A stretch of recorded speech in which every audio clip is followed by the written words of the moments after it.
Hello, everyone. I'm Sean Hall, and I'm the president of AIESEC at San Jose State, and I wanted to welcome you all back for this fall semester. And for all the incoming freshmen, welcome to San Jose State. So I wanted to showcase our club, AIESEC, as we may be the right fit for you in your club search this fall.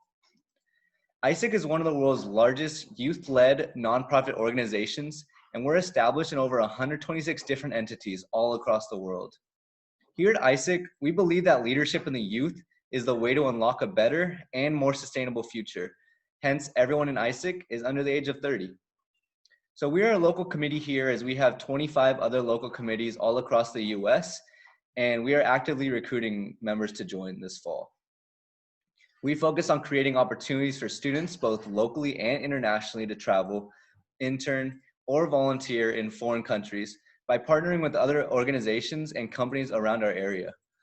With AIESEC, you'll be able to create partnerships and establish relationships with companies, organizations, while also joining a family of hardworking, dedicated, and just down-to-earth individuals.